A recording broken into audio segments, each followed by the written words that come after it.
গল্প খামের আড়ালে তুমি। লেখায় আরেব্বা চৌধুরী। আমি খেয়ে ছেড়ে দেওয়া মালটা অবশেষে আপনার কপালে জুটল ভাইয়া। আফসোসের স্বরে কথাটা পাত্রকে বলল ছেলেটা। মানে মানে ১,০০০ টাকার বিনিময়ে আপনার হবু স্ত্রীর সাথ। নাউজুবিল্লাহ, এসব আর মুখে বলতে পারছি না। তবে আপনি বিয়েটা করতে চাইলে করে ফেলেন। এমনিতে কোনো সমস্যা নেই, মেয়েটা ভালোই সুখী হবেন। আপনি ওর দুই স্তনের মাঝখানের তিল দেখলেই বোঝা যায়। বিয়ে করলেন তো ঠকে গেলেন। এক নাগাড়ে কথাগুলো বলে চলে গেল ছেলেটা। এরপর কি হবে সেটা তো বুঝতেই পারছেন। বিয়েটা ভেঙে গেল। নীলার আব্বু মাথা হাত দিয়ে চিন্তিত স্বরে বললেন, এই নিয়ে তিনটে বিয়ে ভেঙে গেল, কে করছে এমন, আর কেনই বা করছে? অন্যদিকে নীলার ফোনে অচেনা নাম্বার থেকে একটা মেসেজ এলো, বেলকনিতে এসে আমাকে উদ্ধার করেন মহারানী। সাথে সাথে নীলা বেলকনিতে যায় আর একটা নীল রঙের খাম দেখতে পায়। খামটা রুমে এসে খুলে দেখি খামের ভেতরে একটা চিঠি, আর চিঠিতে লিখা, এবার খুশি তো পাগলি আমার। সাথে সাথে নীলা সেই অচেনা নাম্বারে কল করে, কিন্তু ফলাফল শূন্য, ফোনটা বন্ধ। অনার্স পড়ুয়া মেয়ে নীলা দেখতে শুনতে ভালোই, তাই পাত্রপক্ষ একবার দেখাতেই পছন্দ হয়ে যায়। কিন্তু বিয়ের দিন কেউ একজন বিয়েটা ভেঙে দেয়, এই নিয়ে নীলার বাবার চিন্তার শেষ নেই। বুঝলে সালেহা আজ আবারও নীলা মাকে দেখতে আসছে। এবার মেয়ের বিয়ে আমি দিয়ে ছাড়বো। নীলার মাকে উদ্দেশ্য করে কথাটা বললেন নীলার বাবা। আর কত বলবে একটু আমায়? বারবার মেয়ের বিয়ে ঠিক করে কি লাভ বলো তো? উল্টো মান সম্মান যা আছে সব শেষ। আমি বলি কি এখন বাদ দাও না গো এসব, মেয়েটা পড়ালেখা শেষ করুক, তারপর না হয় দেখা যাবে। আর মেয়েটাও এখন বিয়ে করতে চায় না। এই শেষবারের মতো একটা চেষ্টা করতে দাও সালেহা, এবার না হলে মেয়ের জন্য আর সম্বন্ধ দেখব না। সে তোমার যা ইচ্ছে করো। আবারও নীলাকে দেখতে এসে পাত্রপক্ষের পছন্দ হয়েছে। নীলার বাবা এবার নীলার বিয়ে নিয়ে দেরি করতে চান না, যদি বিয়ে ভেঙে যায় সেই ভয়। এবার তিনি বলেই দিলেন বিয়েটা ৩ দিনের ভেতরেই হওয়া চাই। পাত্রপক্ষ রাজি হয়ে গেল। নীলা আজ মায়ের সাথে বিয়ের শপিং করতে যাচ্ছে। নীলা তো বেজায় খুশি, প্রতিবার ফ্রিতে শপিং হয়ে যায় আর মজাও, বাট বিয়েটা তার করতে হয় না। শপিং শেষে বাসায় এসে গোসল করে ফ্রেশ হয়ে কাপড় শুকাতে ছাদে গেল। প্রতিদিন ছাদে উঠলেই পাশের বাসার বজ্জাত আয়ানটা আমার দিকে ডেব ডেব করে চেয়ে থাকে। দেখলে মনে হয় ভাজা মাছটি উল্টে খেতে জানে না। ভেতরে ভেতরে বজ্জাত একটা লুকিয়ে লুকিয়ে আমাকে দেখে। দেখতে দেখতে নীলার বিয়ের দিন চলে আসলো। নীলা তো লাল টুকটুকে লেহেঙ্গা পরে বেশ আয়েসি ভঙ্গিতে বসে আছে। সে তো নিশ্চিত এবারও বিয়ে ক্যান্সেল। নীলার মা নীলার জন্য খাবার নিয়ে আসলেন। সেই খাবার নীলা বেশ তৃপ্তি ভরে খেল। শুধু শুধু লজ্জা পেয়ে কি লাভ, বিয়েটা তো আর হচ্ছে না। একদিক দিয়ে ভালোই হয়েছে, মাঝে মধ্যে একটু ভালো খাবার দাবার আর আড্ডা ফ্রিতে পাওয়া যায়। অন্যদিকে নীলার বাবা লজ্জা শরমের মাথা খেয়ে বরের পাশে লেপ্টে বসে আছেন। এবার যে করে হোক মেয়ের বিয়ে দিতেই হবে, আর বিয়ে ব্যস্তে দেওয়া যাবে না। আঙ্কেল আমি একটু ওয়াশরুমে যাব। পাত্র, আচ্ছা বাবা যাও, সাবধানে যেও। নীলার বাবা। পাত্র ওয়াশরুম থেকে বের হতে না হতেই আবার সেই ছেলের দেখা। কি ভাইয়া বিয়ে করতে চলে আসছে আর আমায় একবার দাওয়াতও করলেন না? ছেলেটা। এই কে আপনি? পাত্র, বলতে পারেন আপনার এক শুভাকাঙ্ক্ষী, যে আপনাকে ঠকে যাওয়া থেকে রক্ষা করতে এসেছে। মানে মানে আপনাকে ঠকানো হচ্ছে? কি বলতে চাইছোটা কি? আপনার হবু বউয়ের নাভির নিচে একটা খুব সুন্দর তিল আছে, বুকের মধ্যেও আছে। এবার জিজ্ঞেস করেন আমি জানলাম কি করে? হে তাই তো, আপনি জানেন কি করে? পাত্র, আচ্ছা মশাই, আপনি কি জানেন আপনার হবু স্ত্রীর আগে আরো ৩ বার বিয়ে ভেঙে গেছে, তাও আবার বিয়ের দিন? কই না তো, আর কেন বিয়ে ভেঙে গেছে? এই তো আসলেন কথায়, ঠিক এখানেই আপনাকে ঠকানো হয়েছে। এবার আপনি বলেন মেয়ের কোনো দোষ না থাকলে কি বিয়ের দিন বর বিয়ে না করেই চলে যায়? আর রইল বিয়ে ভাঙার কথা, সেটা আপনি না হয় আপনার প্রিয় হবু শ্বশুর মশাইকেই জিজ্ঞেস করুন। আর এটা ভেবে দেখবেন আপনার শ্বশুর মশাই সবসময় আপনার সাথেই কেন লেপ্টে আছেন, যাতে কেউ আপনার সত্যিটা না বলতে পারে। তাই তো এখন আমি চললাম, কিন্তু বাকিটা আপনি বুঝে নেন। পাত্র তো ওয়াশরুম থেকে হন্তদন্ত হয়ে বেরিয়ে এসে বিয়ে করবে না বেরিয়ে গেল। কারণ জানতে চাইলে বলল মেয়ের মধ্যে সমস্যা রয়েছে, তাই এই মেয়েকে বিয়ে করা যাবে না। আবার সেই অচেনা নাম্বার থেকে মেসেজ আসলো, জানালাটা খুলুন মহারানী। জানালা খোলার পর আবারও নীল রঙের একটি খাম পেল, আর খামের ভেতরে একটা চিঠি, তাতে লেখা ছিল, খুশি তো রাগিনী। লেখাটা পড়েই নিজের অজান্তেই হেসে উঠল নীলা। বিড়বিড় করে বলতে লাগলো, কে এই ছেলে যে আড়াল থেকে এত খেয়াল রাখছে? আচ্ছা ওই ছেলেটা আবার আয়ান না তো? না হবে কি করে, ও বজ্জাত একটা। সন্ধ্যাবেলা নিচে নেমে মা বাবাকে চিন্তিত দেখে নীলা বলল, আম্মু আব্বু তোমরা এত চিন্তা করো না তো। আমি আগে পড়ালেখা শেষ করি, তারপর দেখবে ছেলেরা আমার জন্য লাইন দিয়ে দাঁড়িয়ে আছে। কথাটা সেটা নয় রে মা, আসল কথা হলো কোন বজ্জাতটা তলে তলে আমাদের এত ক্ষতি করছে। গল্পের আসল লেখিকা আরেব্বা চৌধুরী। এরকম পোস্ট পেতে পেজ ও ফলো দিয়ে রাখুন। ওকে একবার পেলে ফ্যানের সাথে ঝুলিয়ে পায়ের নিচ থেকে চেয়ারটা সরিয়ে নিতাম। মা নীলা ছাদ থেকে কাপড়গুলো উঠাই আনবি। নীলার মা, আচ্ছা আম্মু। নীলা কাপড় আনতে ছাদে গেল। আবারও সেই আয়ানের দেখে বিল্ডিং দুটি পাশাপাশি থাকা দুটি আলাদা ছাদ বলে মনে হয় না, মনে হয় একই ছাদ। কি ছেলেরে বাবাই, কি সারাদিন রাতেই ছাদেই থাকে। যখনই আসি কেউ থাকুক আর নাই থাকুক এ থাকবেই। নীলা তুড়ি মেরে বলল, ওই যে হ্যালো শুনছেন? হুম, আমাকে বলছো? আয়ান, জি আপনাকেই। বলি আপনার কি কোনো কাজ নাই? যখনই আসি তখনই আপনাকে ছাদে দেখি। নীলা, হয় আমার কোনো কাজ নাই তাই তোর বাপের ছাদে আইসা বইসা থাকি। বলি আমার ছাদ, আমার যখন ইচ্ছা আসবো, তোর বাপের কি? আয়ান, আয়ানের বাচ্চা বাবা তুলবি না, নইলে চোখ তুলে ফুটবল খেলবো। সালেহার মাইয়া, তোর তো ভাগ্য ভালো, তোর বাপের নাম জানি না, নইলে তার নাম ধইরাই কইতাম। আয়ান, কুত্তার বাচ্চা, তোরে আমি খাইয়ে ফেলমু। দাঁত কিরমির করে বলল নীলা। ও জানো নেক্সট কথা হবে সামনাসামনি, face to face, eye to eye, বলেই চোখ মারল আয়ান। নীলা তোর আগে গদগদ করে ছাদ থেকে কাপড় নিয়ে নিচে নেমে গেল। মায়ের রুমে কাপড় রেখে নিজের রুমে এসে যখন জানালা বন্ধ করবে তখন আবারও জানালার পাশে আরেকটি নীল খাম দেখে চোখ আটকে যায়। খামটা হাতে নিয়ে জানালা বন্ধ করে দেয়। তারপর খামটা খুলে আর তার ভেতরে আরেকটা চিঠি পায়। চিঠিতে লিখা, মহারানী ছেলেটার সাথে এভাবে কথা বলো না, আমার যে বড্ড হিংসে হয়। নীলা আবারও ভাবতে থাকে, কে ও, যে সব সময় আমাকে নজরে নজরে রাখে। চিঠিটা পড়ে এটা তো নিশ্চিত হলাম যে ওই খামের আড়ালের লোকটা আয়ান নয়। নীলার ভাবনায় ছেদ পড়ল তার মায়ের ডাকে। এই নীলা। জি আম্মু। কাল তোকে দেখতে আসবে, সকাল সকাল ঘুম থেকে উঠিস মা। আম্মু আবারও তোমরা এসব শুরু করছো? আমি বলেছিলাম না আমি এখন বিয়ে করব না। শুধু শুধু আমাকে সবার সামনে ছোট করে কি মজা পাও বলো তো? না, এবার আর মান সম্মান যাবে না, এবার বোধ হয় বিয়েটা হয়ে যাবে। ওই যে পাশের বাসার আয়ান আছে না, ওই কাল আসবে ওর মাকে নিয়ে তোকে দেখতে। ও তো সব জেনে শুনে আসে। আম্মু কি বললা? আয়ান, মানে ওই বজ্জাতটা? না না, আমি এ বিয়ে করতে পারবো না। সে কি রে, ও বজ্জাত হবে কেন? দেখতে শুনতে কি ভালো ছেলে, সরকারি চাকরি করে, নিজস্ব বাসা বাড়ি গাড়ি সব আছে, তাহলে তুই বিয়ে করবি না কেন? না আম্মু, তাও আমি একে বিয়ে করব না। বিয়ে করবি না মানে? তুই করবি, তোর বাপ করবে। নীলার মা রেগে গিয়ে বলল, হে গো আম্মু, কাল তো আয়ানের মা আসছে আমাকে দেখতে, তাই তো? হ্যাঁ। তাহলে এক কাজ করো, আব্বুকেই বরং তুমি বলো আয়ানের মাকে বিয়ে করতে, বলেই নীলা হেসে দিল। নীলার মা রেগেমেগে ঘর থেকে বেরিয়ে গেলেন। আর নীলাও মনে মনে ভাবলো, ধুর, রাজি হয়ে যায়, দেখতেই তো আসছে, বিয়েটা তো আর হচ্ছে না। আমি জানি খামের আড়ালের সেই তুমিটা আমার বিয়ে হয়ে দিবে না। সকালবেলা নীলার আম্মুর ডাকে নীলার ঘুম ভাঙে। কি গো আম্মু, এত সকাল সকাল ডাকছো কেন? ডাকি কি আর এমনই, কাল তোকে বলিনি আর তোকে দেখতে আসবে। এখন ওঠ, উঠে বিছানাপত্র গোছা। এমা, বিছানা গোছাবো কেন? গোছাবি কেন মানে? তোকে না দেখতে আসছে।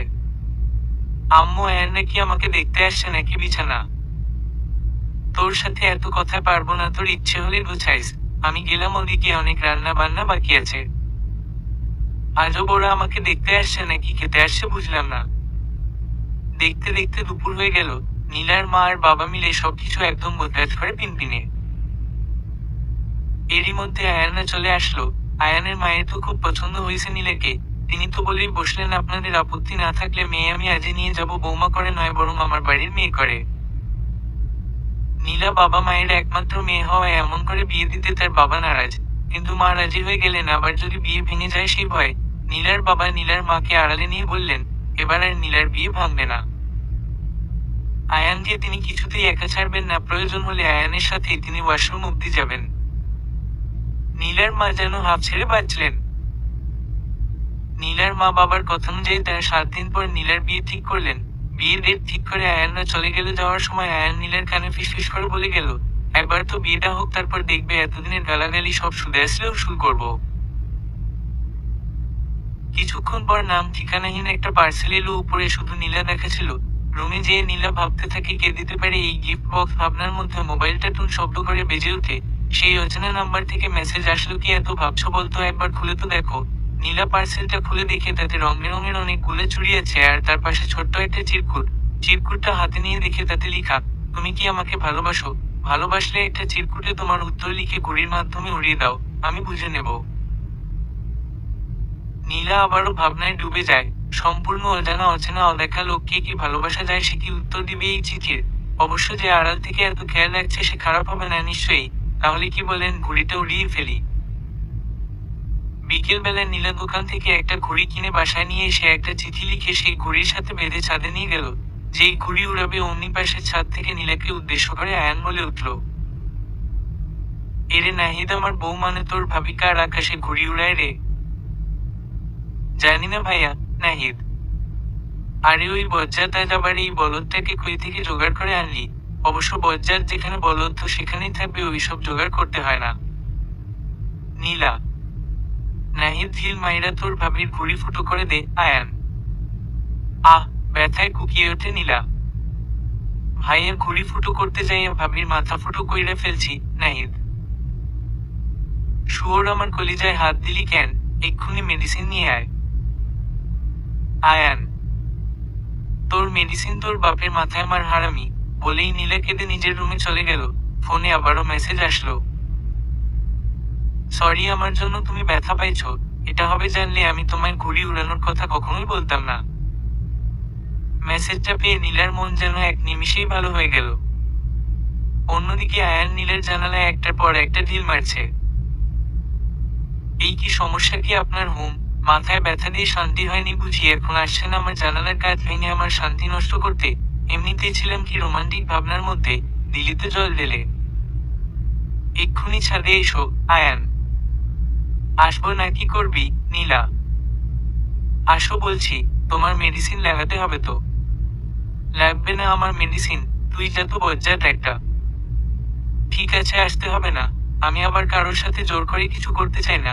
কে নিজে থেকে না আসলে আমার কি করার আছে? আমি জানালায় ঢিল মারবো। এই একদম আমার জানালায় ঢিল মারবে না, বলে দিলাম। নীলা। আমার বাপের জায়গায় বসে আমার যেদিকে দুচোখ যায় সেদিকেই ঢিল মারবো, তাতে কারোর জানালার কাঠ ভাঙলে আমি কি করব? আয়ান। নীলা বেশ ভালোই বুঝতে পেরেছে আয়ানের সাথে কথা পেরে উঠবে না, তাই আসছে বলে ছাদে গেল। অন্যদিকে আয়ান ও তাদের বিল্ডিং এর দেয়াল টপকে নীলাদের ছাদে এলো। আমার কাছে দিন, আমি নিজে লাগিয়ে নিতে পারবো। নীলা। আহা, দেয়াল টপকে কি এসেছি শুধু মেডিসিনটা তোমার হাতে দিতে? একদম কথা বলবে না, চুপ করে দাঁড়াও, আমি মেডিসিন লাগিয়ে দিচ্ছি। আমি পারবো তো। নীলা। বললাম না চুপ করে থাকতে, কোনো কথা না। আয়ান নীলার কপালের উপর আলতো করে হাত রেখে চুলগুলো সরিয়ে দিল, তারপর মেডিসিন লাগিয়ে দিল। এখন যাও আর গিয়ে রেস্ট নাও। আয়ান। এই বজ্জাতটাও কি কেয়ার করতে জানে? ইষ্টি মায়া মায়া চাউনি দেখলেই পুরো ফিদা। এমন করে তো ওর চোখের গভীরে লুকিয়ে থাকা ভালোবাসা কোনোদিন দেখার চেষ্টা করিনি। তবে আজ কেন এই ভালোবাসায় ডুবে যেতে ইচ্ছে করছে? তবে কি আমি ওকে ভালোবেসে ফেললাম? না না, এসব কি ভাবছি আমি? আমি তো খামের আড়ালের সেই তুমিটাকেই ভালোবাসি। যাকে চিনি না জানি না তাকে কি করে ভালোবাসতে পারি? তবে কি আমি আয়ানকে? না না, খামের আড়ালের তুমিটাকে না। আমি কাকে ভালোবাসি? দুজনকে। না, এটা কি করে সম্ভব? কি হলো? আমার দিকে ডেব ডেব করে তাকিয়ে কি দেখছো? আয়ানের কথা নীলার ভাবনায় ছেদ পড়ল। কি কই কি কিছু না তো। নীলা। তাহলে যাও, নিচে যাও। আর জানালায় ঢিল মারার জন্য আমসরি। এর দোষ করে কি মাফ চাইতে এসেছে? বলেই নীলা রুমে চলে আসলো। অনেকদিন হলো কলেজ ফ্রেন্ডদের সাথে কথা হয় না। নীলা তার সকল ফ্রেন্ডের সাথে কথা বলল। মুষলধারে বৃষ্টি হচ্ছে, খুব তো ইচ্ছে হচ্ছে বৃষ্টিতে ভিজতে, কিন্তু আমার যে কেউ নেই কার সাথে মনের আনন্দে ভিজবো। তার চেয়ে বরং তাড়াতাড়ি খেয়ে ঘুমিয়ে পড়ি। নীলা ঘুমিয়ে গেল। আর ঘুম ভাঙল সকাল 9টায়। ড্রয়িং রুমে আসতেই বেলটা বেজে উঠল। নীলার মা রান্নাঘর থেকে চেঁচিয়ে বলল, নীলা, দরজাটা একটু খুলে দেখ তো কে এসেছে। নীলা দরজা খুলে কাউকে দেখতে পেল না। কিন্তু দরজার সামনে একটা পার্সেল লেখা। আগের বারের মতোই নাম ঠিকানাহীন নীলার আর বুঝতে বাকি রইল না পার্সেলটা কে পাঠিয়েছে। রান্নাঘর থেকে আবারও নীলার মা চেঁচিয়ে জিজ্ঞেস করলেন, কে এসেছে রে নীলা? কেউ না মা। তাহলে বেল কে চাপলো? নীলার মা। ওই আমার নামে একটা পার্সেল এসেছে। কে পাঠিয়েছে রে? আমার এক বন্ধু, বলেই নীলা নিজের রুমে গিয়ে দরজা আটকিয়ে দিল। তারপর বক্সটা খুলল। ওমা, অনেক ডিজাইনের কানের দুল। আল্লাহ, আমি কি স্বপ্ন দেখছি! এতগুলো কানের দুল, কত সুন্দর সুন্দর সবগুলা। আবারও ফোনটা টুন শব্দ করে বেজে উঠল। আবারও মেসেজ আসলো, কি পছন্দ হয়েছে তো? পছন্দ হলে সব কানের দুলের নিচে একটা চিরকুট পাবে, সেটি বের করো। আমি সব কানের দুল সরিয়ে চিরকুট খুঁজতে লাগলাম। হে, পেয়েছি। চিরকুটে লেখা, আমার সাথে দেখা করতে চাইলে আজ বিকেলে ফানুস উড়াও। কবে দেখা হবে সেটা পরে জানিয়ে দিব। নীলার তো আনন্দে নাচতে ইচ্ছে করছে। এতদিন পর তার অপেক্ষার অবসান ঘটবে। মনে মনে কত কিছু ভাবছে নীলা। একবার তো আপনাকে পাই তো মজা দেখাবো, আড়াল থেকে ভালোবাসা বের করব। ইস, আমার বুঝি কষ্ট হয় না আপনাকে দেখার জন্য। সে যাই হোক, এখন আমি ফানুস কই পাবো? আবার সেই দোকানে যেতে হবে। উফ। নীলা নাস্তা করে দোকানে চলে গেল ফানুস কিনতে। অনেক যাচাই বাছাই করে নীল রঙের একটি ফানুস কিনল। এবার শুধু বিকেলের অপেক্ষা, তারপরে ফানুস উড়াবো। নীলার সময় যেন যাচ্ছেই না। উফ, ঘড়ির কাঁটাটাও না আজ ঘুরছে না। সময়টা কেমন যেন থেমে গেছে। অন্যদিকে ধীরে ধীরে নীলার বিয়ের তারিখ চলে আসছে, সেদিকে নীলার খেয়ালই নেই। অবশেষে বিকেল হলো। নীলা ফানুস নিয়ে ছাদে গেল। আবারও আয়ান ছাদে বসে আছে। এ সারাক্ষণ ছাদে কি করে? আমাকে ফলো করছে না তো? আয়ান নীলাকে ঠিকই ফলো করে, কিন্তু আপনারা আমায় ফলো রিয়েক্ট করেন না। যারা এরকম করেন তাদের বিয়ে হবে না। হোক। নীলা আয়ানকে দেখে না দেখার ভান করে ফানুস নিয়ে ছাদের অন্যদিকে চলে গেল। নাহিদ ভাই, আমার তোর ভাবির কি মাথা প্রবলেম আছে রে? কেন ভাই? কাউকে কি দিন দুপুরে ফানুস উড়াতে দেখছস? আসলে ভাই, ভাবি আপনারে খুব ভালোবাসে তো, তাই আপনারে দেখার জন্য নানান বাহানায় ছাদে আসে। ও তাই বল, আমি আরো কি নাকি ভাবলাম। তোদের মতো ফ্রিতে ডবল বলদ দেখার আমার কোনো ইন্টারেস্ট নেই। নাহিদ, তোর ভাবি কি কইল রে? বলদ কইছে ভাই? হোপ শালা, আমার মতো স্মার্ট ছেলেও বলদ কইল কেমনে? নীলা মুচকি হেসে নিচে চলে গেল। অন্যদিকে নীলার মা গয়নার বাজার খুলে বসেছেন। একটি মাত্র মেয়ে ওনার, সেই মেয়েকে কি দেওয়া যায়? বিয়ের মাত্র আর 5 দিন বাকি। নীলা আবারও সেই খামের অপেক্ষায় আছে। কি লেখা থাকবে সেই খামে? ভাবতে ভাবতে নীলা ঘুমিয়ে পড়ল। মাঝরাতে নীলার খাট নড়া দিয়ে উঠল। নীলার ঘুম ভেঙে গেল। বাইরে দমকা হাওয়া বয়ে যাচ্ছে। অতিরিক্ত হাওয়ার ফলে জানালাটা আপনা আপনি বন্ধ হচ্ছে আবার খুলছে। জানালার বাইরে কিছু একটার অবয়ব হাঁটছে, সাদা কাপড়ে মোড়ানো। নীলা ভয়ে শিউরে উঠল। তার মধ্যে আবার লোডশেডিং। ভাগ্যিস হাতের কাছে টর্চার ছিল। নীলা টর্চ জ্বালিয়ে দেখতে লাগলো লোডশেডিং হওয়ার কারণ। সব রুমে কারেন্ট আছে, কিন্তু নীলার রুমে নেই। ওমা, আমার রুমের সব কারেন্টের ওয়্যার খুলে কেন? জানালার পাশে যেতেই দেখতে পেল কিছু একটার অবয়ব সিঁড়ি বেয়ে ছাদে উঠছে। নীলার তো ভয়ে হাত পা রীতিমতো কাঁপছে। না, ভয় পেলে চলবে না, আমায় দেখতে হবে ওই অবয়বটা কিসের। নীলা যখন পিছু নিবে তখন দেখলো তার জানালার পাশে বড় বড় পরপর 3টে ফ্যান চালু করে রাখা হয়েছে, যার ফলে জানালা দিয়ে এমন হাওয়া বইছে। হাত, এসব পরে দেখবো, আগে ওই দুষ্টু অবয়বটাকে তো ধরি, যে এসব করছে। নীলা টর্চ জ্বালিয়ে কোনরকম ছাদের দিকে এগুচ্ছে। এখন আর তার ভয় নেই, কারণ সে তো জানে এটা কোনো ভূতের কাজ নয়। ভূত তো আর ফ্যান দিয়ে হাওয়া দিবে না। ছাদে পা রাখতেই ঠাস ঠাস শব্দ করে চারিদিক থেকে ফুলঝুরি এসে পড়ল নীলার উপর। সাথে সাথে লাইটটাও জ্বলে উঠল। নীলা প্রথমে তো ভয় পেয়ে যায়, তারপর চোখ ঢলতে ঢলতে চারিদিকে তাকালো। ছাদটা কেউ খুব সুন্দর করে সাজিয়েছে। এমন করে আগে কখনো ছাদটা সাজানো হয়নি। ছাদের যে পাশে বাগান করা ছিল, সেই বাগানের পাশে কি যেন নীল কাপড় দিয়ে ঢাকা। একবার দেখি তো গিয়ে। নীলা কাপড়টা সরাতেই দেখলো খুব সুন্দর একটা কেক রাখা, আর তার পাশেই রাখা আর একটি গিফট বক্স। কেকে খুব সুন্দর করে লেখা রয়েছে, হ্যাপি বার্থডে নীলপরি। নীলা তো রীতিমতো অবাক। তার জন্মদিন, অথচ তারই মনে নেই। কে এত সুন্দর করে আমায় উইশ করলো? আচ্ছা, এটা কোনো স্বপ্ন নয় তো? নীলা নিজের হাতে চিমটি কাটে, না এটা তো কোনো স্বপ্ন নয়, এটা সত্যি। চারিদিকটা কি সুন্দর করে হার্ট বেলুন দিয়ে সাজানো। ঘড়ির দিকে তাকিয়ে দেখলাম 12:07 বাজে। কে আমাকে জন্মদিনের শুভেচ্ছা জানাতে এত ভয় দেখিয়ে ছাদে নিয়ে আসলো? আচ্ছা, ওসব ভাবাভাবি পড়ে হবে, আগে কেকটা তো কেটে নি। ছুরিটা কই? পুরো টেবিল খুঁজে অবশেষে গিফট বক্সের নিচে পেলাম, সাথে একটা চিরকুট ও তাতে লিখা, সব কেক একা নিজেই সাভার করে দিও না, আমার জন্য একটু রেখো, আমি এসে খেয়ে নিব। নীলার আর বুঝতে বাকি নেই, হ্যাঁ এটাই সেই খামের আড়ালের লোক, এই তো সুযোগ থেকে দেখার। নীলা তাড়াতাড়ি কেক কেটে কিছুটা খেয়ে বাকিটা রেখে সিঁড়ির আড়ালে লুকিয়ে পড়ল। তৎক্ষণাৎ একটা মেসেজ আসলো, যার দুষ্টু আড়ালে লুকিয়ে কি দেখো, এখন তো আমি দেখা দিব না, তুমি না গেলে আমি খাবই না, এবার তুমি বলো তুমি কি চাও না আমি খাই। যা বাবা, আমি লুকিয়ে আছি এটা ও বুঝলো কি করে? হাত এখানে দাঁড়িয়ে কোনো লাভই হবে না, আমি না গেলে তো ও আসবেই না। নীলা যে রুমের দিকে অগ্রসর হলো অমনি, এমা এখানকার ইয়া বড় বড় 3টে ফ্যান কোথায় গেল? এটা কি কোনো ভূতের কাজ নাকি? ওমা, ভাবতেই কেমন যেন মাথাটা ঘুরছে। নীলা আর কিছু ভাবতে পারছে না, গিফট বক্সটা সাথে নিয়ে রুমে চলে এলো। বক্সটা খুলে দেখলো খুব সুন্দর একটা নীল রং ফ্রক, সাথে চুড়ি, টিপ, জুতো, কানের দুল, গলার মালা, সবকিছুই নীল, সাথে নীল একটা চিরকুটও, তাতে লিখা, কাল সন্ধ্যাবেলা এগুলো পর। সবগুলাই নীলার খুব পছন্দ হয়েছে। ঘড়িতে তাকিয়ে দেখলো 12:40, এখনো অনেক রাত। এত রাত জেগে শুধু শুধু চেহারা খারাপ করার চেয়ে বরং একটু ঘুমিয়ে নিই। নীলা ঘুমিয়ে পড়ল। সকাল 8টায় ঘুম ভাঙল। না, ওর জন্মদিন উপলক্ষে কোনো আয়োজনই হচ্ছে না। আয়োজন হলে তো ও বুঝতো, আয়োজনের ছিটে ফোটা নেই। আমার যে আজ জন্মদিন এটা কারোর মনেই নেই, বা এই আমি তাদের একমাত্র মেয়ে।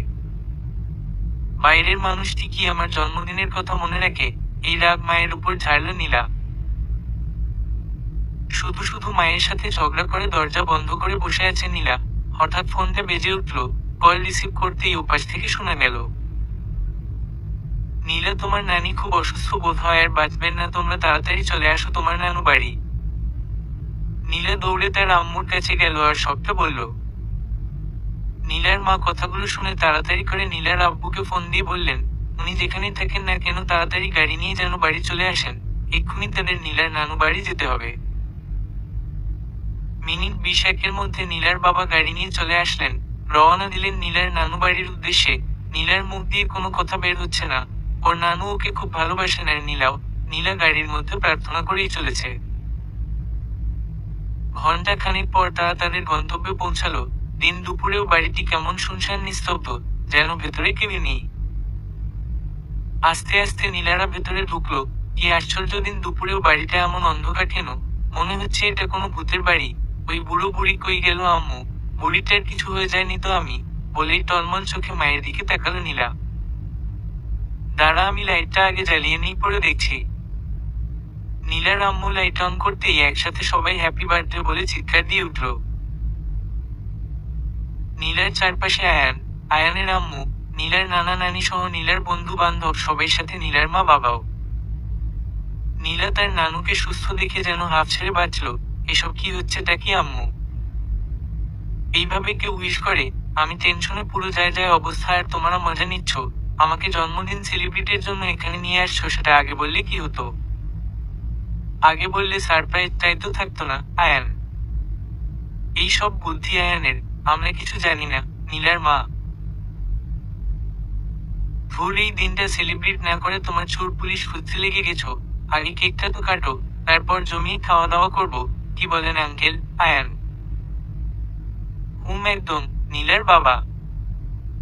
নীলা কেক কেটে এক এক করে সবাইকে খাওয়ালো, আয়ানের মাকেও। শুধু আয়ান বাদে, তাতে আয়ান একটুও মন খারাপ করলো না। এ কি নীলা মা, তুমি আয়ানকে কেক দিলে না কেন? ওকেও খাইয়ে দাও। নীলার আব্বু, না আমি খাওয়াবো না, ওর এহেন বুদ্ধিরই শাস্তি। আঙ্কেল, নীলা আমায় এখন কেক না খাওয়া, বিয়ের পর তো খাওয়াবে, তাইতেই হবে। আর এই কেক থেকে ও আমাকে কি দেবে? বরং আমি ওকে দিব না, এই পুরোটাই তো এখন আমার। বলেই কেক কেড়ে নিয়ে খেতে শুরু করলো আয়ান। ওর এহেন অবস্থা দেখে সবাই খিলখিল করে এসে দিল। খাওয়া দাওয়ার পর্ব শেষ করে সবাই ড্রয়িং রুমে চা খাচ্ছে আর নীলা তার বান্ধবীদের নিয়ে গিফট বক্স গুলো খুলে দেখছে কি কি দিল তা। নীলার মা দিয়েছেন স্বর্ণের বালা, বাবা তো অনেকগুলো চকলেট আইসক্রিম, নানা নানি দিল তাদের হাতের তৈরি জামা অনেক সুন্দর করে বানিয়েছে শুধু নীলার জন্য। আয়ানের মা দিয়েছেন গহনা ভর্তি বক্স। আর নীলার বান্ধবীরা তো অনেকে অনেক নিত্য নতুন জিনিস দিয়েছে। এবার খোলার পালা আয়ানের গিফট বক্স। এটা নিয়ে নীলা ও তার বান্ধবীরা অনেক আগ্রহ নিয়ে বসে আছে। কিরে নীলা, এই বক্সের দিকে অমন ভাবে তাকিয়ে কি দেখিস? খুলে ফেল বক্সটা। নীলার বান্ধবী: কিছু দেখছি না, শুধু ভাবছি এই এত বড় বক্সে হতচ্ছাড়া দিলটা কি? এটা কি একা খুলে যায়? আই হেল্প করো। পেজে লাইক দিয়ে পাশে থাকার বিশেষ অনুরোধ রইল। আসল লেখিকা আরেব্বা চৌধুরী। ইয়া বড় বক্সটা খোলার পর দেখলো তার ভেতর আরো একটি বক্স। সেটা খোলার পর তার ভেতরও আরেকটা বক্স। এইভাবে একটা পর একটা বক্স বের হচ্ছে আর নীলা খুলে যাচ্ছে। গুনে গুনে 12টা বক্স খোলার পর নীলা হাঁপিয়ে উঠেছে। না, এটাই মনে হচ্ছে লাস্ট, এটা খুলতেই হবে। বক্সের সাইজ দেখে তো মনে হচ্ছে এটার ভেতর কোনো রিং থাকবে। হতে পারে স্বর্ণের রিং। আরে না, ডায়মন্ডের রিং হবে। এত বড় লোক, ওরা তোকে স্বর্ণের রিং দেবে বলে মনে হয় না। নীলার বান্ধবী: দাঁড়া, খুলে তো দেখি। বক্সটা খুলেই নীলা তেলাপোকা বলে চিৎকার করে। নিচে থেকে আয়ান ছুটে আসে। তেলাপোকাই তো, সাপ তো আর না। এতে এত চেঁচানোর কি হলো? বজ্জাত, এসব কি কেউ গিফট করে? হাত আজকের দিনটাই মাটি করে দিল। রাগে কটমট করে নিচে এলো নীলা। নিচে সবাই নীলার বিয়ের ব্যাপারেই কথা বলছিল। ও নীলা, মা এসেছো? আসো, আমার পাশে বসো মা। ভাইয়া ভাবি, শুনেন, নীলা এখানে যেমন আপনাদের মেয়ের মতো ছিল, ওখানে তেমনই আমার মেয়ের মতো থাকবে। আয়ানের আম্মু। দরজায় বেল বাজতেই নীলা উঠে দাঁড়ালো। কেউ নেই, অথচ দরজার সামনে একটা গিফট বক্স রাখা। নীলা তো অবাক। খামের আড়ালের লোকটা তার নানুর বাসার ঠিকানা জানলো কিভাবে? ওটা কিসের বক্স রে নীলা? নীলার আম্মু। আসলে আম্মু আমার জন্মদিন উপলক্ষে আমার এক বন্ধু এটা পাঠিয়েছে। রুমে যেতেই দেখলো আয়ান বেশ আয়েস করিয়ে বিছানায় শুয়ে আছে। এই যে উঠুন, এটা আমার বিছানা। এটা আপনার বাসায় নয় রাবিশ। এখানে যাচ্ছেতাই করা যাবে না। এটা আমার বাড়ি না, সেটা আমি জানি, আর এও জানি এটা তোমারও বাসা নয়, বরং এটা আমারই নানা শ্বশুরের বাড়ি। দিলি তো মেজাজটা গরম করে। সর এখান থেকে, এখন আমি এই গিফট বক্স খুলবো। কি গিফট বক্স? এটা আবার কে দিল জানো? আমার বয়ফ্রেন্ড নীলা। কি নাম তার? জানি না। নীলা হো হো করে হেসে দিল আয়ান। কি জানো না? আবার প্রেমিক বলছো? মাথা ঠিক আছে তো আয়ান? ইয়া, অবশ্যই আমার মাথা ঠিক আছে, তবে আর কিছুক্ষণ তুই এখানে থাকলে তোর মাথা ঠিক থাকবে না। কারণ আমি আমার হাতের এই বক্সটা তোর মোটা মাথায় ছুড়ে দিয়ে ফোঁটা করে দেব। এই যে, হে আপনাদেরকে বলছি, আপনারা আচ্ছা ভালো মানুষ তো লুকিয়ে লুকিয়ে গল্প পড়ে চলে যান, পেজটাতে ফলো দেন না। এবার তুই ভেবে দেখ, তুই কি করবি? এখান থেকে যাবি নাকি আমি অন্য ব্যবস্থা করব? এখন তো যাচ্ছি, তবে সবটা পরে আমি পুষিয়ে নেব বলে দিলাম। বলেই আয়ান চলে গেল। নীলা অধীর আগ্রহ নিয়ে বক্সটা খুলল। ওমা, এটা তো মস্ত বড় টেডি বিয়ার। ওলে ওলে প্রেমিক আমার, কত রোমান্টিক। আর যার সাথে বিয়ে হচ্ছে সে তো আস্ত বড় একটা আবালন, নইলে কি আর তেলাপোকা গিফট করে? খাওয়া দাওয়া শেষে সবাই মিলে বাড়ির উদ্দেশ্যে রওনা দিল। বাড়ি এসে ঘুম আর ঘুম অনেক দখলেছে আজকে। এমন করে কেটে গেল আরো 3টে দিন। কালই নীলার বিয়ে, আর আজই আবার একটা পার্সেল আসে নীলার নামে। নীলা পার্সেল নিয়ে চুপি চুপি রুমে গিয়ে দরজা আটকে দিল। বিয়ে বাড়ি বলে কথা, অনেক লোক আসছে, যদি কেউ দেখে নেয় তাই। ইয়া বড় পার্সেল খুলে মাত্র একটা পায়েল পেল। ইস, পায়েলটা কত সুন্দর, কিন্তু একটা কেন? আরেকটি কই? নীলার ভীষণ রাগ হচ্ছে, আর তার মধ্যেই আবার মেসেজ। তাতে লিখা, কি একটা পেয়ে আমার উপর ভীষণ রাগ হচ্ছে তো। চিন্তা করো না, পরের বার আমার সাথে দেখে হলে আরেকটি দিয়ে দেবো। তো আমরা দেখা করছি কাল রাত 10টা 30 ওকে? কাল রাতে দেখা কি করে করবো? কাল তো আমার বিয়ে হবে, আর রাতে তো বাসর। কথা আমি কিভাবে ওকে বলবো? হয়তো আগের বিয়েগুলোর মতো এবারেরটাও ভেঙে দেবে। তাই কাল দেখা করার কথা বলছে। সে যাই হোক, কাল তো ওর সাথে আমার দেখা হবে, এতেই আমি খুশি।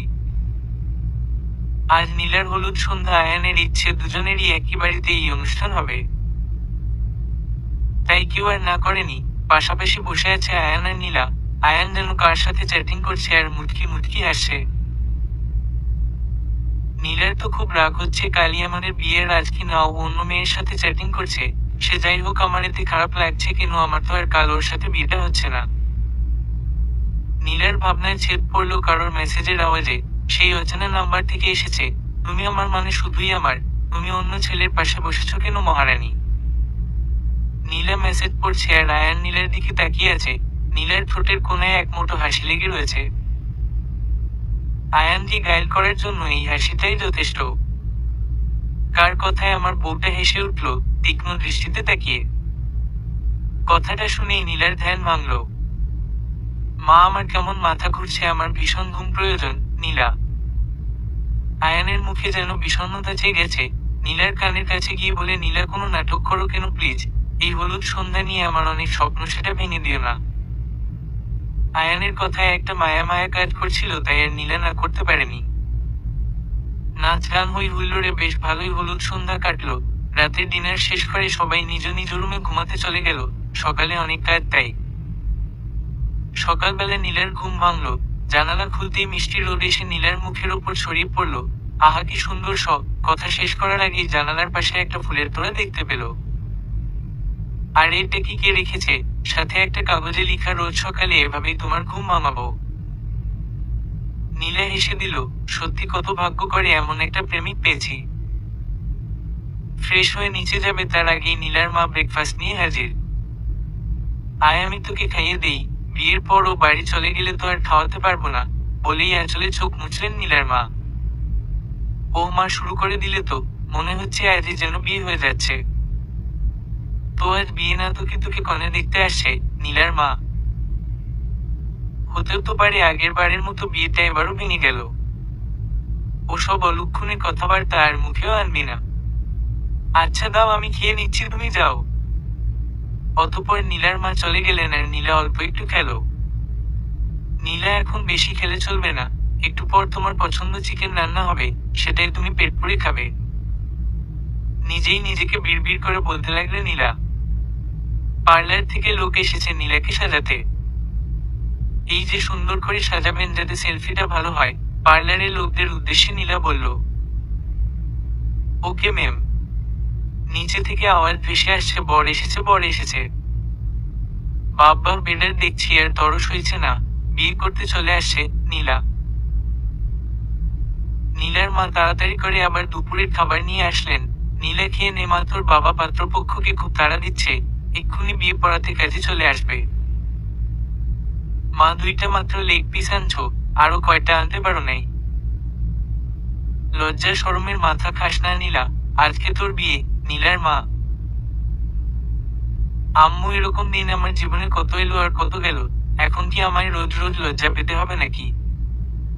আপাতত এই দুইটাই খেয়ে নে, এখনই কাজে চলে আসবে, পরে এই দুটোও পাবি না। মা যাও তো, আমাকে খেতে দাও। অন্যদিকে আয়ানের পাশে বসে রয়েছেন নীলার বাবা। আজ আর কিছুতে তিনি বিয়ে ভেঙে যেতে দিবেন না। যেই কথা সেই কাজ, বিয়েটা অবশেষে হয়ে গেল। নীলা তো তিন কবুল বলার আগ পর্যন্ত অপেক্ষা করেই যাচ্ছিল, সে আশ্বাস ছাড়েনি। বিয়েটা হওয়ার পর নীলা তো কান্নাকাটি করে চোখের পানি নাকের পানি সব এক করে ফেলছে, চোখের কাজলটাও যেন লেপটে আছে। সবাই ভাবছে নীলা মা বাবাকে ছেড়ে চলে যাবে তার জন্য কান্না করছে, কিন্তু না, নীলা তো তার খামের আড়ালের তুমি তার জন্য কান্না করছে। কি হলো তার? আর সে এলো না কেন? তার কিছু হয় নাই তো, কি করবে কিচ্ছু বুঝে উঠতে পারছে না নীলা। ফোন বা মেসেজ দিবে তারও উপায় নেই, ওই ফোনটা তো সবসময় বন্ধ থাকে। হ্যাঁ, এবার বিদায়ের পালা। নীলার মা বাবা সবাই নীলাকে জড়িয়ে ধরে কাঁদছেন। আপা ভাইজান, আপনাদের কান্না দেখে মনে হচ্ছে মেয়ে আপনাদের রেখে বিদেশ চলে যাচ্ছে, আর পাশের বিল্ডিংয়েই তো আছে। যখন ইচ্ছা আপনারা চলে যাবেন আর আমরাও চলে আসবো, সবাই মিলে একসাথে আড্ডা দিব। নীলার শাশুড়ি। আঙ্কেল, আপনারাও চলেন আমাদের সাথে, নীলার এখন আপনাদের খুব প্রয়োজন। সবাই একসাথে মিলে আমাদের বাসায় ডিনার করব। আমি আপনাদের একা ছাড়ছি না কিন্তু, সো না করে লাভ হবে না। নীলার সাথে নীলার মা বাবাকে আয়ান জোর করে নিয়ে আসলো। রাত ঘনিয়ে আসছে, সবাই খাওয়া দাওয়া সেরে নিল। নীলাকে সাজিয়ে আয়ানের রুমে রাখা হলো। রাত যখন 10টা ছুঁই তখন আয়ান নিজের রুমে এলো। নীলা রুমে নেই, ভাবলো হয়তো ওয়াশরুমে গেছে, কিন্তু না, ওয়াশরুমের দরজা খোলা। আয়ানের আর বুঝতে বাকি রইল না যে নীলা পালিয়েছে। আয়ানও কাউকে কিছু বুঝতে না দিয়ে বাসা থেকে বেরিয়ে পড়লো নীলার খুঁজে। বাসার চারপাশ খুঁজে নীলাকে কোথাও পেল না। অন্যদিক নীলা গাপটি মেরে বসে রয়েছে নীলাদের বাসার পেছনে, সে তার প্রিয়তর অপেক্ষা করছে। হঠাৎ নীলার ফোনে মেসেজ আসে, কোথায় তুমি? আজ না আমাদের দেখা করার কথা? না, এবার আর ফোন বন্ধ হয়নি। বার কয়েক সেই নাম্বারে ফোন দিল নীলা, কিন্তু ফোন বারবার কেটে দিচ্ছে, যার জন্য নীলা এবার একটা মেসেজ দিল। আপনার কি হয়েছে? প্রতিবারের মতো এবার কেন বিয়েটা ভেঙে দেননি? আপনার শরীর খারাপ করেনি তো? আমি আমাদের বাসার পেছনে দাঁড়িয়ে আছি, আপনি তাড়াতাড়ি চলে আসেন। আমি আজই আপনার সাথে পালাই গিয়ে বিয়ে করবো। Love you. মেসেজ সেন্ড করতে না করতেই আয়ান নীলার সামনে দাঁড়িয়ে আছে। নিত্য নতুন গল্প পেতে পেজটা ফলো দিয়ে রাখুন। আয়ানকে দেখে নীলা যেই দৌড় দিতে যাবে অমনি আয়ান খপ করে ধরে ফেলল নীলার হাত। ছাড়ুন বলছি, আমি আপনার সাথে যাব না। তো কই যাবা বউ? আমি তোমার স্বামী, তোমার তো আমার সাথেই যেতে হবে। আর রাতের বেলা তোমার হাঁটতে ইচ্ছে করছে সেটা আমাকে বললেই হতো, আমিও সাথে আসতাম। আমি হাঁটতে বের হইনি গাধা, আমি বাসা থেকে পালিয়ে এসেছি আর একজনের সাথে পালিয়ে যাওয়ার জন্য। তাই তাহলে যাও তো, আমিও তোমার মা বাবাকে সে কথা জানাচ্ছি, আর প্রতিবেশীদেরও। আর হ্যাঁ, প্রতিবেশীদের কটূক্তির সামনে তোমার বাবা মা দাঁড়াতে পারবে তো? আরে আমি যাচ্ছি তো তোমার সাথে, খালি ভয় দেখায়। আয়ান নীলাকে নিয়ে বাসার ভেতরে গেল। তোরা বাইরে গেলি কবে? ও হাঁটতে বের হয়েছিস বুঝি? আয়ানের মা। এই তো মা, একটু আগেই। নীলা বায়না ধরছে তাকে নিয়ে এই চাঁদনি রাতে রাস্তায় ফুচকা খেতে, তাই নিয়ে গেলাম আর কি। আয়ান। ও বেশ করেছিস। শাশুড়ি, আমি আপনার সাথে ঘুমাবো। না মা, আজ না, তুমি অন্যদিন বরং আমার পাশে ঘুমাবে। কথাটা শুনেই নীলা অজ্ঞান হওয়ার অভিনয় করল। আয়ান নীলাকে সোফায় শুয়ে দেয়। আম্মু, আমাদের ওই মোটা সিরিঞ্জের জ্ঞান ফেরার ইঞ্জেকশনটা নিয়ে আসো তো। আয়ান। কিসের ইঞ্জেকশন? আয়ানের মা। ওই যে পরশু যেটা তোমার জ্ঞান ফেরার জন্য আনলাম না, ওইটা। মায়ের দিকে তাকিয়ে চোখ মেরে। ও ওইটা দাঁড়া বাবা, আনছি। সে আপনি যাই করেন, আমার কিন্তু এত সহজে জ্ঞান ফিরবে না। নীলা। আম্মু, মানুষ অজ্ঞান অবস্থায়ও কথা বলে, এটা আবার কোন ধরনের সায়েন্স? মুচকি হেসে। নীলা, ওই কথাটা তোমার আম্মু আব্বুকে বলে দেই, তুমি কি বলো? ধুর, উত্তেজিত হুদাই ভয় দেখায়। রাগী চোখে তাকিয়ে। কোন কথা আয়ান? আয়ানের মা। কিছু না মা, বলেই আয়ান আর নীলা নিজের রুমে চলে গেল। এক রুমে যখন থাকতেই হবে তখন আর ঝগড়া করে লাভ নেই। আজ থেকে আমরা ভাই বোন কেমন?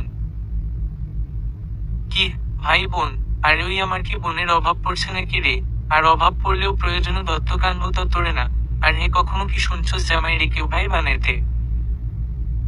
দেখ, এখন ডিজিটাল যুগ, আর যুগের সাথে তাল মিলিয়ে আমাদেরও ডিজিটাল হওয়া প্রয়োজন। আমরা এই যুগকে নতুন কিছু করে দেখাতে চাই। নীলা। মানলাম তুই ডিজিটাল হবি, তাই বলে জামাইরে তুই ভাই বানাবি? রাগী লুকে তাকিয়ে বলল আয়ান। বেশি কথা বলবা না, নইলে আবার অজ্ঞান হয়ে যাব। অজ্ঞান হতে কে না করছে? হও না অজ্ঞান, আমার কাছে জ্ঞান ফেরানোর মোটা সিরিঞ্জের ইঞ্জেকশন আছে। তুমি এত ভয় দেখাও কে? ভয় নয়, সত্যি। আচ্ছা, আর ঝগড়া নয়, ওকে? ঝগড়া করে আমি আজকের রাতটা নষ্ট করতে পারবো না। এক পা করে নীলার দিকে এগিয়ে যেতে যেতে। দূরে যা। না। ওই বেড়া, দূরে যাবি নাকি এক ঘুষি দিয়ে সবকটা দাঁত নিচে ফালাই দিব। বাব্বা, আমার বউয়ের এত শক্তি, আগে জানতাম না তো। এখন তুমি বলো, আমার সাথে বাসর করবা নাকি আমি তোমার আম্মু আব্বুকে সবটা খুলে বলবো? Your choice. মুখ বেঁকিয়ে। আচ্ছা, আমি তো আপনার বউ, একটু ভালোভাবে কথা বলা যায় না আমার সাথে? খালি ভয় দেখাও কেন? তখন তো মুখ ফসকে ওই কথাটা বেরিয়ে গেছে। আমি এত কিছু শুনতে চাই না। ইয়েস ওর নো, যে কোনো একটা বলো। ইয়েস। করুণ দৃষ্টিতে তাকিয়ে। আচ্ছা, এবার আমায় সালাম করো।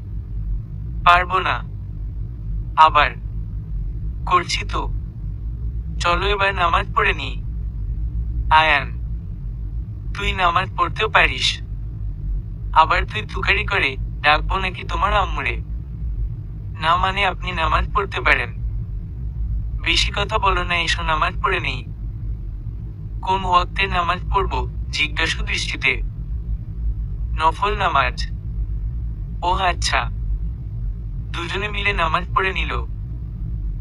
এই নাও, এটা তোমার আজকে রাতের গিফট। একটি বক্স এগিয়ে দিয়ে। এতে কি আছে রে? নীলা, ওই আমি কি তোমার ছোট ভাই লাগি? সব সময় তুই করে বলো। না মানে এতে কি আছে? খুলে দেখো। আরে এটা তুই কোথায় পেলি হারামি? আবার চোখ রাঙিয়ে। এটা তো আমার সেই চিরচেনা পায়েল। এটা আপনি কোথায় পেলেন? কই পেলাম মানে? এটা আমি কিনে এনেছি আয়ান। তাহলে আরেকটা কই? নীলা, তোমার কাছে? মানে? মানে আমিই সে যে তোমাকে আড়াল থেকে ভালোবাসে, আমিই সে যে নিজের পরিচয় লুকিয়ে তোমায় এত এত গিফট করে। আমার বিশ্বাস হয় না। আজ রাত 10টা 30 মিনিটে তো তোমার সাথে দেখা করার কথা ছিল। আমি কিন্তু ঠিকই দেখা করতে এই রুমে এসেছিলাম, কিন্তু তোমায় পেলাম না। তুমি তোমার সেই প্রিয়তর খোঁজে পালিয়ে গেছিলে, খোঁজাখুঁজি করেও পেলাম না। তাই বুদ্ধি করে তোমার ফোনে মেসেজ দেই, আর তুমি ফোন দিলে। আমি ফোন উঠাইনি, উঠালে তো তুমি আমার গলার স্বর শুনে চিনে ফেলতে। তাই বুদ্ধি করে মেসেজের মাধ্যমে জেনে নিলাম তুমি কোথায় আছো, আর খপ করে ধরে ফেললাম। না, তাও আমার বিশ্বাস হয় না নীলা। বিশ্বাস হয়নি? ওয়েট। বলেই আয়ান তার সিম ওপেন করে, তারপর একের পর এক মেসেজ দেখায় আর বলে সেই নাম্বারে কল করতে।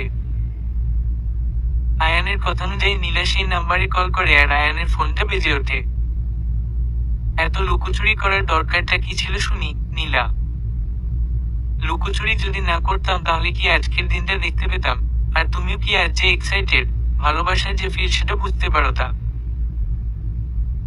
তোমার তো এতদিনে অন্যত্র কোথাও বিয়ে হয়ে ছেলেপেলের মা হয়ে যাইতা। আর সব থেকে মজার বিষয়, আমি তোমার কুটনামি করে বিয়ে ভেঙে কি যে মজা পেতাম তা আর বলে বুঝাতে পারবো না। আয়ান, আমিও তোমার এই লুকোচুরি ভালোবাসায় অনেক আনন্দ পেতাম। তোমাকে দেখার জন্য মনটা ছটফট করতো। এ জানতো যাকে আমি এতদিন বজ্জাত ভেবে এসেছি সেই হলো আমার স্বপ্নের রাজকুমার। হইছে হইছে, আর বলতে হবে না। কি বউ আনলি আয়ান, তোর কপালে তো বাসর রাত নাই, বিড়বিড় করে বলল। কিছু কি বলছো নীলা?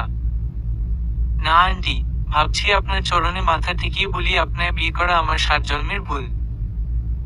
কেন কি হয়েছে? নীলা, কিছু না, খালা আজ তো আমাদের গল্প করার রাত। আমার কপালে বাসরটা নাই, হুদাই এতদিন তোমার পেছনে ভেটকাইলাম, কপালটাই খারাপ। বাসর রাতে কি করে নীলা? কি করে দেখতে চাও দাঁড়াও দেখাচ্ছি। বলেই আয়ান নীলাকে এক টান দিয়ে নিজের বুকের সাথে মিশিয়ে নেয়। এরপর নীলার ঠোঁট জোড়ার সাথে আয়ানের ঠোঁট মিলিয়ে দেয়। এরপর কি হবে সেটা তো বুঝতেই পারছেন, সেটা না হয় আপনি নিজেই কল্পনা করে নেন। বা কি দুষ্টু মাইন্ড আপনার, বলতে না বলতেই কল্পনা করা শুরু করে দিছেন। সে যা ইচ্ছে করেন, তবে যাওয়ার আগে নীলা আর আয়ানকে দোয়া করে দিন ওরা যেন সারা জীবন একে অপরকে এইভাবে ভালোবেসে আগলে রাখতে পারে। সমাপ্ত।